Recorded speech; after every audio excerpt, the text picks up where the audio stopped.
আসসালামু আলাইকুম, welcome to my channel yummy food fusion. আমি আজকে আপনাদের সাথে কোনো রেসিপি শেয়ার করব না, কিভাবে আপনারা গোল্ডেন কালারের টপার তৈরি করবেন তার ডিটেলস আমি আপনাদের সাথে আজকে শেয়ার করব। আর এই গোল্ডেন কালার টপার কিন্তু যে কোনো কেকেই অনেক সুন্দরভাবে ফুটে ওঠে। চলুন দেখে নেওয়া যাক কীভাবে এই টপার তৈরি করতে হয়।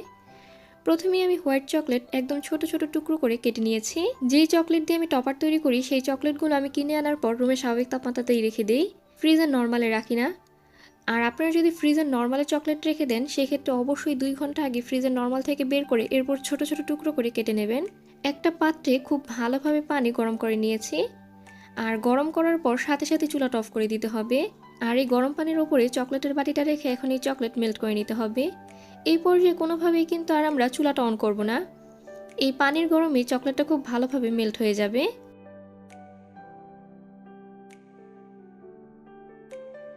আর চকলেট কিন্তু চামচ দিয়ে অতিরিক্ত নাড়বেন না, অতিরিক্ত নাড়লে চকলেটটা একদম দলা হয়ে আসে, এইরকম সুন্দরভাবে কিন্তু আর মেল্ট হবে না।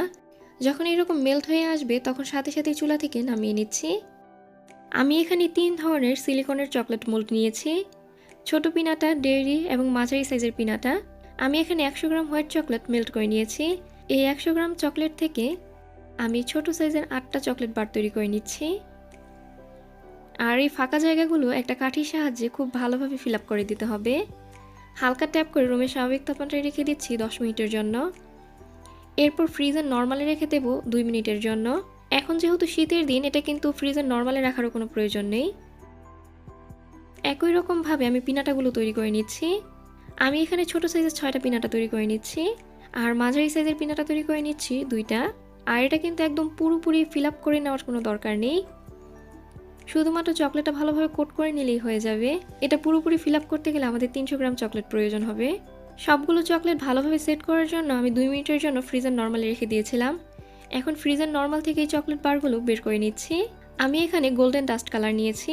এখন একটা ব্রাশের সাহায্যে এর উপরে খুব ভালোভাবে ডাস্ট করে দিচ্ছি। এই dust colour, chocolate mould, white chocolate সবকিছুই কিন্তু আপনারা বেকিং টুলবক্সে পেয়ে যাবেন। বেকিং টুলবক্সের ওয়েবসাইট এবং পেজ লিঙ্ক আমি নিচে ডেসক্রিপশন বক্সে দিয়ে দেবো। আর কালারিং টপার আপনারা কিভাবে তৈরি করবেন তার ভিডিও কিন্তু আমি অনেক আগে আপনাদের সাথে শেয়ার করেছি। সেক্ষেত্রে আপনারা একদম চকলেট মেল্ট করার সময় এর মধ্যে অয়েল বেস কালারগুলো ব্যবহার করবেন। এখন একটা এয়ারটাইট বক্সে ভরে ফ্রিজের নর্মালি এই টপার সংরক্ষণ করতে পারবেন।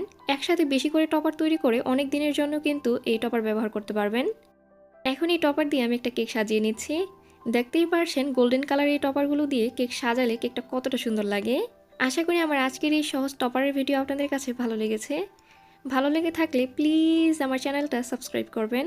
আর যারা সাবস্ক্রাইব করেছেন তাদেরকে অসংখ্য ধন্যবাদ। সবাই অনেক বেশি ভালো থাকবেন, সবাই সবার জন্য দোয়া করবেন। আল্লাহ হাফিজ।